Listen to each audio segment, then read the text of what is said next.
What's up, my comic comrades? As you can see, we're still on our Halloween set. One, because we love this set and are having trouble saying goodbye, and two, because today we're covering the Venom War event with a complete breakdown of its tie-in series, Zombiotes, and this set was made for zombies. Anyway, the Zombiotes in general have actually been a massive part of the Venom War story, and their tie-in series has been really fun all on its own. So before issue 4 of the Venom War drops next week, let's see how it affects the broader Venom War event. Now, we've already covered the first 3 issues of the main title, which you could find right here, but let me give you a quick overview for the Zombiotes role in the story before we crack open issue 1. As I already mentioned, the Zombiotes are a crucial part of the Venom War story, as they were created by the main villain, Meridius, who is actually an evil version of Eddie Brock from the future. And a big part of Meridius' plan is to team up with Carnage against Eddie and Dylan Brock and use the Zombiotes to unleash chaos and take down the King in Black. With that understood, let's jump into this limited series, which is kind of sorta like the Venom symbiote version of Marvel Zombies. Issue 4 of the Zombiotes series starts off with a narration that reads, "Just another day in New York City." That's how it started anyway, how it always starts. The usual mix of terror and blind panic in the city of dreams, or should that be nightmares? Then as we read that, we see a security truck parked in front of a convenience store with the driver nervously waiting for his partner. As he's listening to the radio, he hears news reports of web-slinging monsters biting and clawing anyone in their path. While the number of attacks seem to rise exponentially,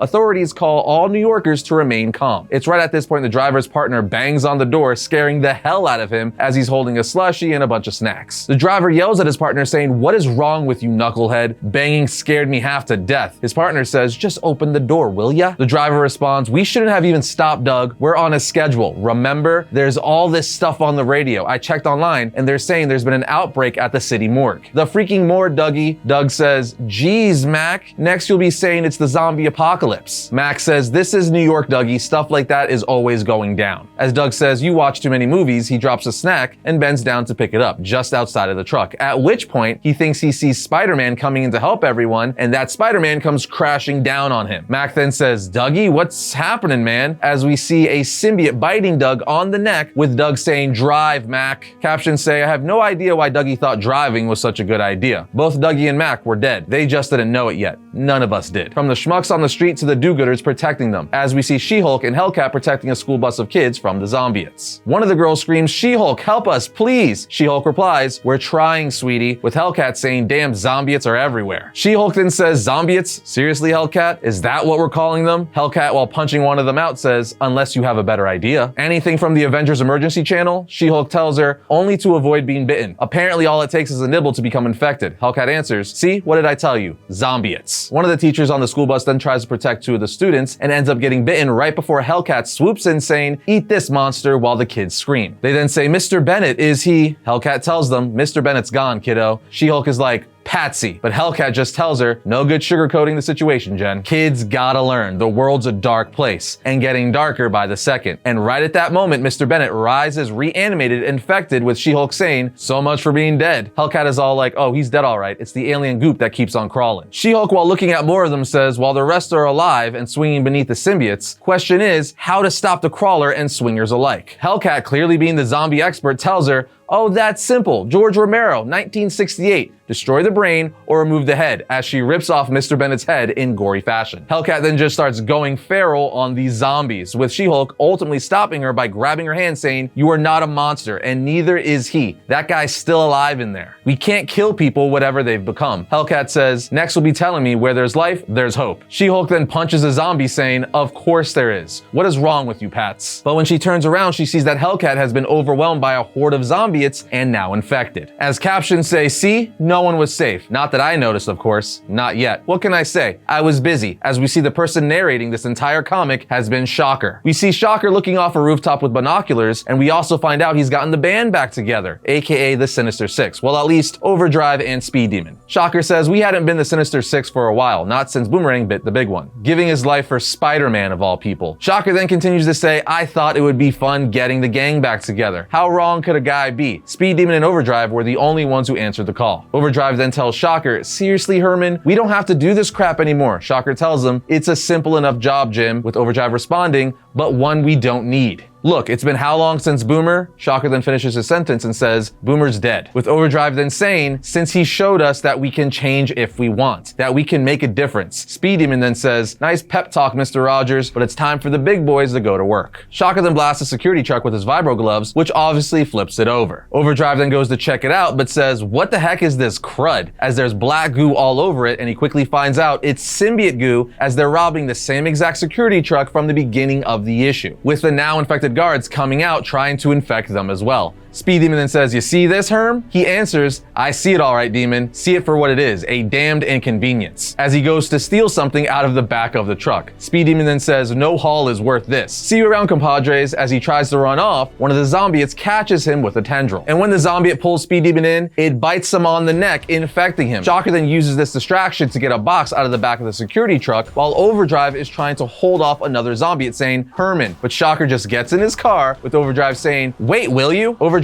is able to jump on the top of the car asking, will you let me in? Shocker says nope, as Speed Demon wakes up now a Zombiote and starts chasing them. So Overdrive uses his powers to supercharge the car, getting him and Shocker to safety, but they end up crashing into She-Hulk. Shocker then gets out of the car saying, this job is cursed, I tell you. That's what I get for knocking off a bunch of stupid necromancers. She asks, a bunch of what? Overdrive tells her, don't mind Herm. He's like Max Markham with a sore head. But are you okay, Miss Hulk? She says, I'm fine. Now Shocker's actually pissed that she messed up his car, and he tells her, if you cracked what's in this casket, but Overdrive interrupts him saying, maybe we should be more concerned about what can knock an Avenger off their feet, as they turn around and see a zombie horde led by Hellcat coming for them, with captions from Shocker saying, I told the others it was just another job. A quick smash and grab. That was a lie, obviously. What did you expect, the truth? With my reputation? But suddenly, none of that seemed to matter. And just like that, we jump into issue 2. Issue 2 starts off where issue 1 left off, as we see She-Hulk obviously leading the assault on the horde, while we get captions from Shocker yet again saying, some days just don't go your way, and this is one of them. I've seen a lot of crap in my time. I've even seen zombies. Too many zombies. But symbiote zombies? That's new. Some of those bozos are dead. We call them crawlers, walking worm feasts that stink to high heaven. The ones that are alive are swingers, and not in a fun way. All of them want to chew your face off. Lucky they're still heroes that deal with the rising dead. Not to mention wannabe do-gooders who should know better, as we see She-Hulk and Overdrive taking the heads off of Zombiotes to save kids. We then see Shocker killing one of them saying, as for me, you may be wondering how a guy like me ended up in such gust company. You and me both, to be honest. Shocker then runs over to his car that's wrecked and tries to get something out of the trunk. But an infected Speed Demon then comes after Overdrive, with Overdrive saying, it's Speed Demon, I can't hold him. Don't let him bite me, Herm. Please don't let him. Herm then says sheesh and uses his vibro gloves to blast Speed Demon away while saying, can a guy get a moment rest around here? So after he saves Overdrive, Shocker goes back to his trunk while She-Hulk is holding off a horde with Overdrive's assistance. The infected Hellcat then comes over to She-Hulk, but She-Hulk just rips a metal piece from a car to wrap it around Hellcat, keeping her restrained, thinking maybe she can get Patsy to Reed or even Doctor Strange, and they could reverse whatever's happened to her. Overdrive then looks up, seeing more Zombiotes coming, saying, but how? This city is quite literally crawling with these things. Any ideas, Shock? As we see Shocker running away with a body bag over his shoulder that he got out of his trunk. Yeah, there was a body in his trunk. She-Hulk and Overdrive are like, where the hell is he going in such a hurry? And with that thing over his shoulder. But Overdrive is like, wait, I know exactly where he's going. Somewhere with the best security. The best security you could find this side of Stark Tower. The Bar with No Name. Yeah, that's literally its name. The Bar with No Name. If you're not aware, the Bar with No Name is a secret bar for supervillains where they can relax and feel safe from heroes. So that's where Shocker is going, with She-Hulk and gang following him. When they get inside, the barkeep there says, no Avengers, no Defenders, no talking ducks. Meaning She-Hulk and the infected Hellcat are not welcome. But as she's basically telling them they're not welcomed, Overdrive tries to close the door with the Zombiotes trying to get in. He says, we need to lock this place down. So Hilda, the barkeep, hits a button and drops the steel door. Once everyone is inside and safe, one of the little girls they brought with them notices that She-Hulk has been scratched on her hand. Overdrive says, I didn't even know you can get scratched. She-Hulk says, I usually can't, but Patsy is a tough girl at the best of times. She then assures everyone she won't turn into one of those things because she has a strong healing factor. She-Hulk then asks Shocker what's in the body bag, but he tells her in Overdrive, no one important, as he puts the object he stole out of the security truck on top of the body bag. While all this is going on, the infected Hellcat who is being restrained sees Hilda's puppy walking around and takes a bite. And while that's going on, Shocker eventually gets fed up and says to She-Hulk and Overdrive, "This thing I took earlier, it belongs to an outfit called the League of Necromancers." She-Hulk asks, "Necromancy, as in talking to the dead?" Shocker replies, "You would think, wouldn't you?" But no, this is what I get for trusting Dr. freaking Bong. "Steal the Resurrection Stone," he said. "It'll bring him back," he said. Should have known better. Useless piece of crap, as he knocks the Resurrection Stone off the body bag, telling us he's clearly trying to bring whoever's in that bag back to life. While this is happening, Hilda realizes that her dog has been infected and is now a Zombiote, as it bites her on the neck, infecting her. She then goes after She-Hulk and Overdrive, and Shocker then goes to sit down and pour himself a drink. Captions say, Overdrive asked who was in the bag, who I was trying to bring back. An old friend. Kind of. Okay, he was a jerk, but I miss him all the same. Sorry, Boomerang, Uncle Mick was right. You can't always get what you want, at least not how you expect. As Shocker sees Boomer does come back to life, but as a Zombiote. And just like that, issue 2 comes to an end, meaning it's time for the third and final issue. Issue 3 picks up with Shocker remembering the old times, the simpler times, when he was just fighting Spider-Man and robbing a bank. Sometimes even with his buddy Boomerang, but then Boomerang had to go die saving Spider-Man's life. We're then immediately brought back to the present where Shocker is being attacked by the recently resurrected Boomerang, who is now a Zombiote. As Boomerang jumps on top of Shocker, captions from Shocker say, "Of course someone would say this is my fault, that I've been trying to bring him back from the dead. How was I supposed to know that the world was about to end? Stupid apocalypse. Stupid Resurrection Stone. Stupid me," as he smashes the Resurrection Stone over Boomerang's head. While this is going down, we see that She-Hulk and Overdrive are still fighting Hilda, the barkeep of the bar with no name. Having smashed Boomerang over the head with the Resurrection Stone buys Shocker some time, the time he needs to escape, leaving She-Hulk and Overdrive to fend for themselves. And while he's walking away, he starts mocking the tied-up infected Hellcat, saying, "Look at what you've become, a drooling, snarling freak show." Basically saying he's not going to become like her because he's getting the heck out of Dodge. But she then dislocates her shoulder and escapes using her tendrils to pull him in, with him saying, "No offense. I said no offense. What's the matter? You can't take a joke?" At which point we see the infected Boomerang get back up and grab Shocker by the hands. And Boomerang is looking a little more human-like, with his flesh going back to a more human tone. He even hisses Herman, and Shocker says, "Is that you in there?" as Hellcat and Boomerang play tug-of-war with Shocker. Shocker eventually yells to She-Hulk, saying, "Any chance of a daring rescue?" And while she's fighting the infected Hilda, she yells back, "Oh, so now you want to be involved. Now you want to be part of the team," with Shocker saying, "Better late than never." She then says always, while using her thunderclap to blast everyone back. But to their shock, they see that Hilda and Hellcat have been cured from the infection, with Overdrive saying, "Sound waves. That's it, right? Venom can't stand sound waves." Stands to reason Zombiotes are the same thing. Basically, the sound waves from She-Hulk's clap was able to eliminate the symbiote infection from Hellcat and Hilda. Problem is, it missed Boomerang, who still has Herman and ends up biting him on the neck, infecting Shocker. At this point, Boomerang and Shocker, who are both infected, start looking to attack Hellcat, with her saying, "Any chance for another round, Jen?" But She-Hulk says, "You gotta give me a minute. I'm not feeling too good," as she looks at her hand, which was cut by Hellcat in the second issue, and it starts oozing black symbiote goo. And on the next page, we see she becomes a Zombiote. At which point, Overdrive says, "Okay, we're officially screwed." Hilda says, "Don't give up so easily, handsome. You want sound waves? I'll give you sound waves," as she cranks up Elvis on her sound system at the bar. But it's still not loud enough. Hilda says, "If we crank it up anymore, we'll blow the speakers," at which point Overdrive uses his powers to put the system into overdrive, cranking up the bass. It works, and the sound waves is able to cure everyone at the bar who is infected. Captions from Shocker even say, "And just like that, it was over." Kind of. I mean, outside the world was still a hot mess, but in the bar with no name, all was calm, all was quiet. Too quiet. As he gets up seeing everyone say, "We made it. I thought I lost you." He then tells himself, "Dumb do-gooders, it's enough to make you barf. Us villain types, we're made of sterner stuff. We don't need any of that happy feel-good crap." As he realizes Boomerang, his friend who he was trying to bring back to life, is not only cured, but alive once again, meaning his plan worked after all, as he brought his friend back to life. And this brings him to tears as he gives Boomerang a huge hug, with Boomerang saying "shock," and Shocker saying,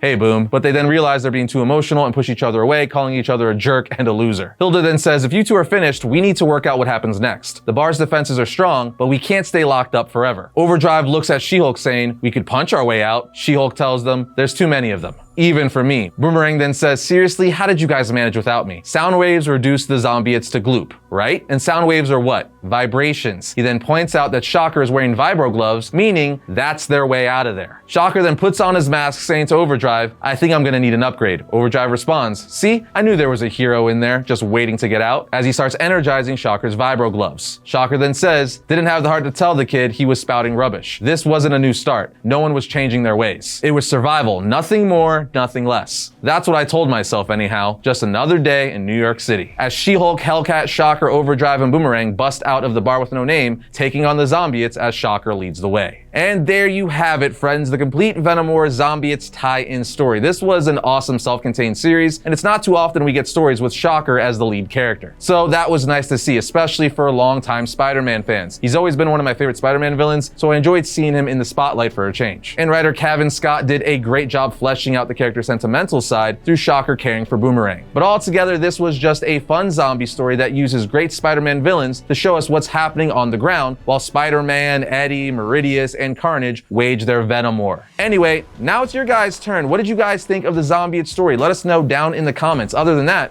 we'll see you next time when we talk about all things comics.